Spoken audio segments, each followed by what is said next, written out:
In short order, Russian drones ventured into Poland. Poland invoked Article 4 of the North Atlantic Treaty. NATO announced enhanced deployments along its eastern flank. Russian drones ventured into Poland and Romania the next day anyway, all while Russia and Belarus conducted their largest joint military exercises since 2021. Well, in light of those deterrence failures and the continuing underlying threat, some commentators have suggested that NATO countries adopt what we might call the Turkish strategy: shoot everything down the moment that it crosses into Allied airspace. It would seem to have good precedent. Turkey did this in 2015. In response, the Kremlin complained and shuffled some equipment around, but ultimately did nothing of real consequence. And perhaps more importantly for NATO's current problem, Russia did not test Turkey again. So, today, we will look back at the incident, which is full of coincidences related to the current war, to examine whether it is a template to handle Russia right now. And we will also see how a common concern that many in the West have about Russia's strategy actually has left the Kremlin vulnerable to the whole plot backfiring. The shootdown. Today, Russia is at war with Ukraine, and its air assets are finding their way over neighboring NATO countries. A decade ago, Russia was at war in Syria, and a couple of its air assets found their way over a neighboring NATO country. Yes, this was a time when Bashar al-Assad was still in power, and Russia had intervened in the Syrian civil war, in large part because Assad allowed Russia to lease the Tartus naval facility. You know how much Russia loves its warm water ports. Meanwhile, Turkey was also involved in the war, supporting one of the many rebel factions. The war itself was chaotic. So many external actors intervened that it would be easy to construct an alternate history where Syria sparked World War III. One notable incident occurred in June 2012, when a Turkish F-4 Phantom II reconnaissance jet, like this one, was shot down in international airspace after having accidentally veered into Syrian airspace 20 minutes earlier. A few months later, Syrian artillery began shelling Turkish cities. The combination of the shootdown and the strikes resulted in Turkey invoking NATO's Article 4 clause for only the second time in history, the same Article 4 that Poland just invoked on September 10th. The Allies responded by initiating Operation Active Fence, which added thousands of soldiers to the region, and plenty of materiel to match. However, for the most part, the third parties engaged in a coordinated dance to ensure that they would not directly engage one another, only the various factions in the civil war itself. This mostly worked, but hiccups came along the way. One such hiccup was a battle in 2018, where the United States likely killed a bunch of Wagner mercenaries, the same Wagner mercenary group that would later try a Moscow mutiny.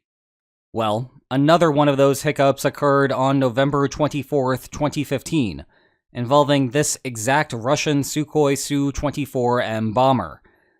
It, along with one of its friends, took off from Hmeimim Air Base, just inland from Syria's Mediterranean coast, and the key hub for Russian operations in the country. You might recall that this was the same base that left Russia in a strategically vulnerable position at the end of the Syrian civil war. And you may further recall that the final offensive of the civil war could only happen because Russia was too busy dealing with its quagmire in Ukraine. But back then, bombing runs originating from Hmeimim were part of Russia's standard intervention plan, even if they could not afford higher resolution cameras at the time. As for the Turkey incident, 2 Russian bombers took off from Hmeimim at 9:24 a.m. and eventually headed northeast. Their apparent mission was to bomb rebel targets in the northwest portion of the country. Russia disputes what happened next, but I will now present Turkey's account of what happened, as submitted to the United Nations Security Council.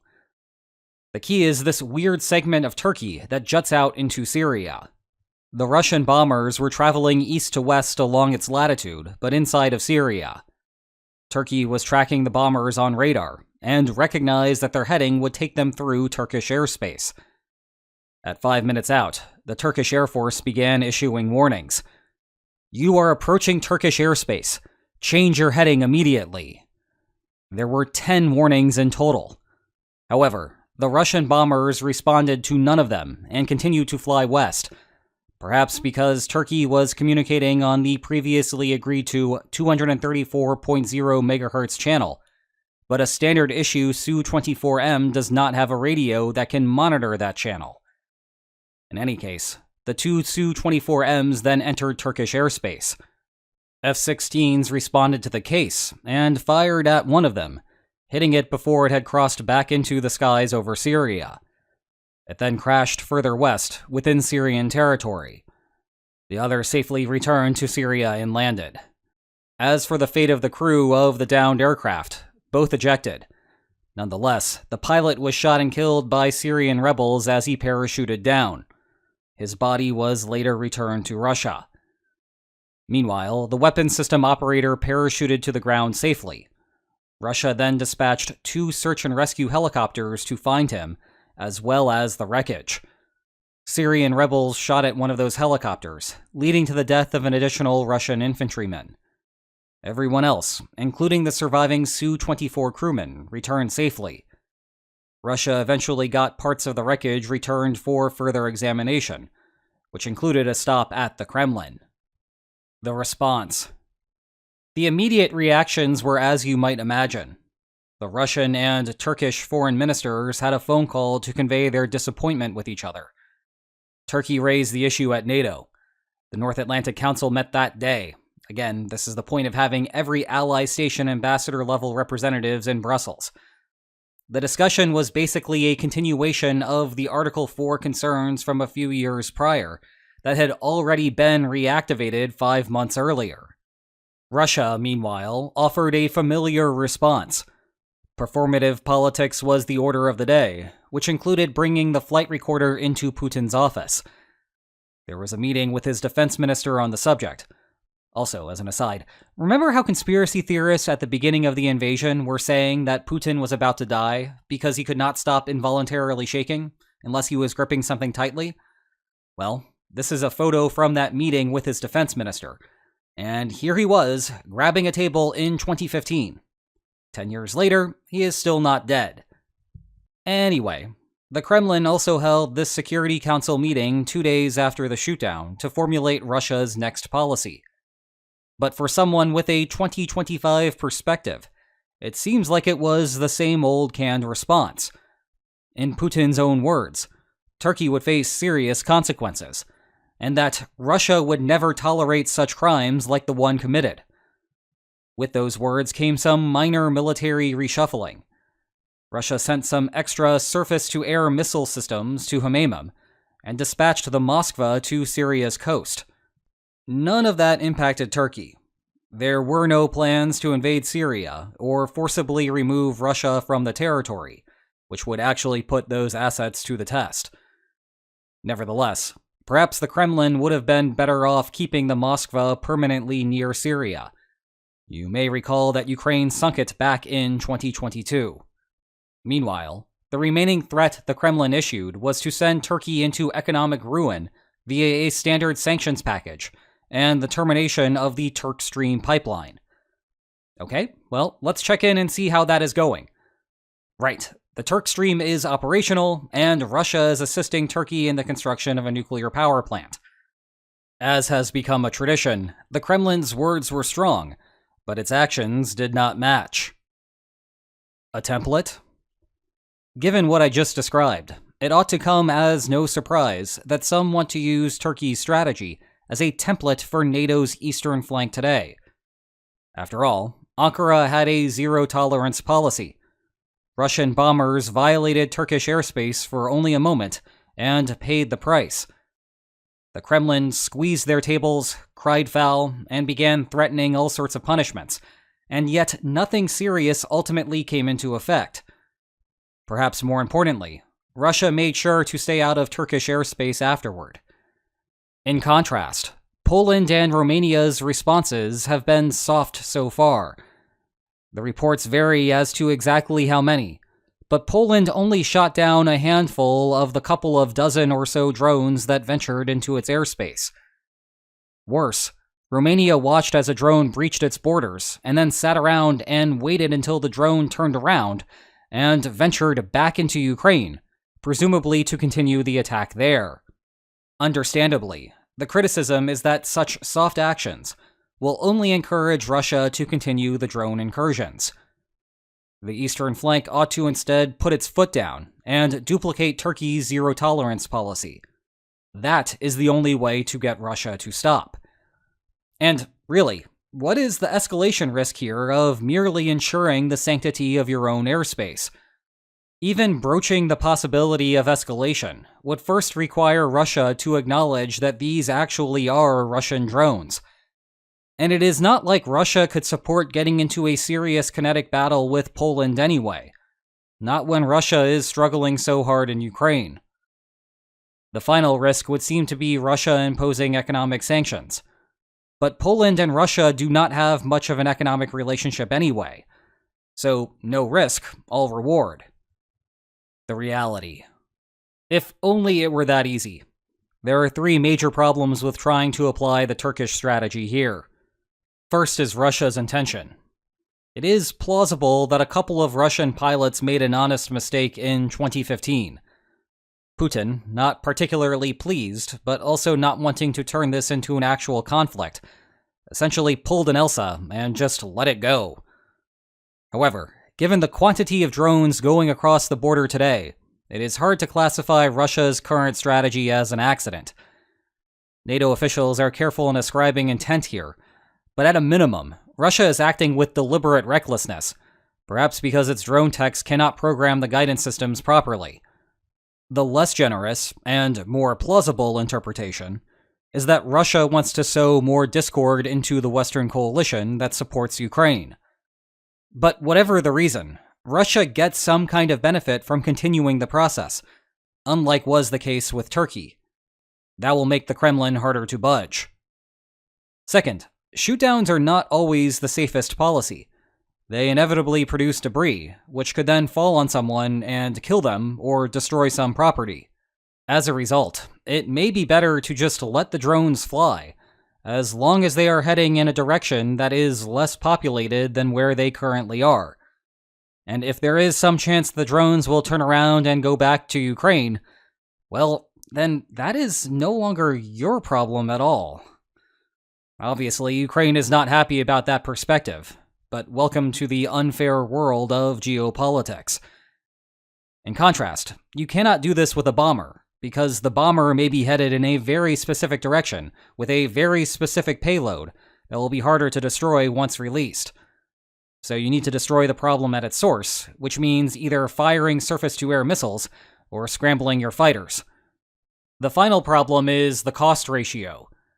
When Turkey shot down the Russian bomber, someone died. A second person could have easily died as well, and there was a second bomber at stake. Never mind that a Su-24M costs about $50 million. Russia could not expect to keep doing that on a daily basis without significant political and financial difficulties.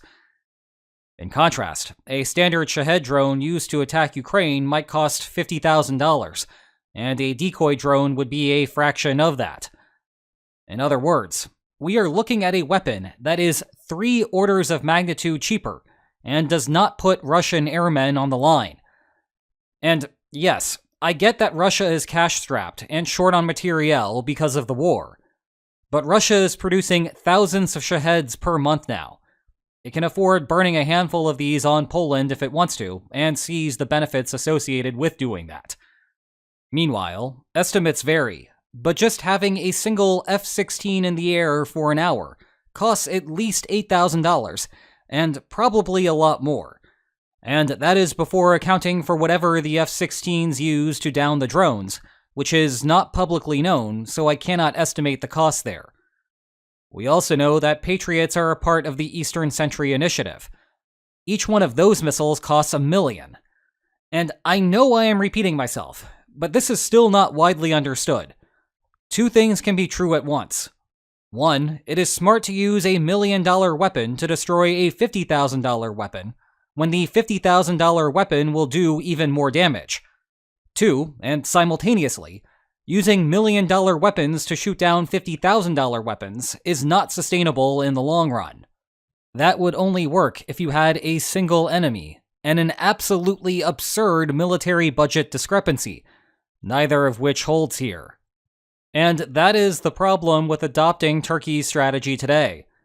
Heck, considering the weapons technology being used, Russia would love for Poland to adopt it. All of Poland's defense money would get sucked into a money drain, leaving its defenses down in other fields. Look, this is war.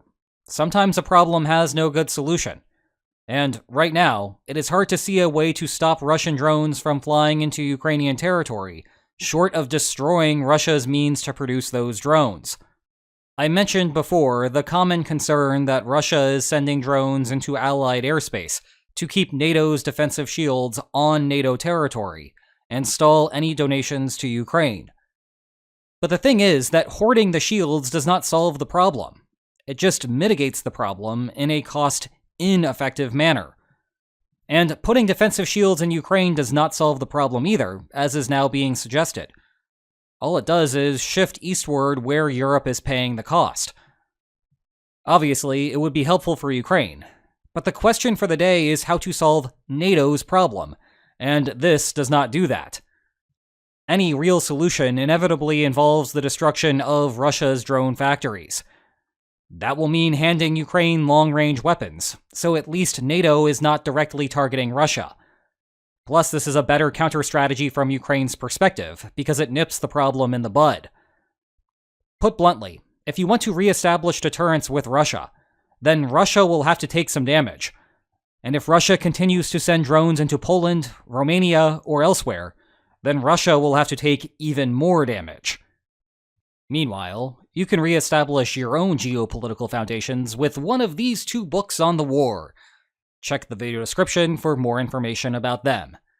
And if you enjoyed this video, then please like, share, and subscribe, and I will see you next time. Take care.